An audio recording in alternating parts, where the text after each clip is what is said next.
Zero Malabar Ernakulam Angamaly അതിരൂപതയിൽ 25-ന് സമ്പൂർണ്ണ synod കുർബാന അർപ്പിക്കും. Cathedral ബസിലിക്കയിൽ ആദ്യ ഏകീകൃത കുർബാന ക്രിസ്മസ് ദിനത്തിൽ അഡ്മിനിസ്ട്രേറ്റർ ബിഷപ്പ് ബോസ്കോ പുത്തൂർ അർപ്പിക്കും. അതിരൂപത കൂരിയ അംഗങ്ങൾ സഹകർമ്മികരാകും. തുടർന്ന് ഈസ്റ്റർ വരെ 1:1 ക്രമത്തിൽ ജനാഭിമുഖ കുർബാനയും ഏകീകൃത കുർബാനയും നടത്താൻ അനുവദിക്കണമെന്നാണ് അതിരൂപതയുടെ ആവശ്യം. ഈസ്റ്റർ മുതൽ സമ്പൂർണ്ണ ഏകീകൃത കുർബാനയിലേക്ക് മാറാമെന്നും നിർദ്ദേശമുണ്ട്. തീർത്ഥാടന കേന്ദ്രങ്ങളിൽ മറ്റു രൂപതകളിൽ നിന്നു വരുന്ന വൈദികർക്ക് സിനഡ് കുർബാന അർപ്പിക്കാം. എറണാകുളം അതിരൂപതയിൽ വരുന്ന ബിഷപ്പുമാർക്കും ഏകീകൃത കുർബാന അർപ്പിക്കാം. മൈനർ സെമിനാരിയിലും സന്യാസ ഭവനങ്ങളിലും 25 മുതൽ ഏകീകൃത കുർബാന നടപ്പാക്കാമെന്നും അതിരൂപതയുടെ നിർദ്ദേശമുണ്ട്. നിർദ്ദേശങ്ങൾ പൗരസ്ത്യ സഭയ്ക്കായുള്ള വത്തിക്കാൻ കാര്യാലയത്തിലേക്ക് സമർപ്പിച്ചു.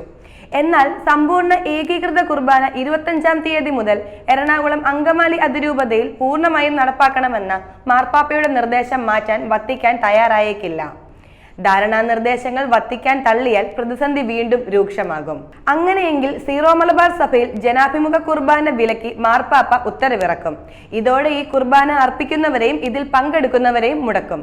ഏതായാലും വിമതർക്കെതിരെ നടപടി ഉറപ്പാണ്.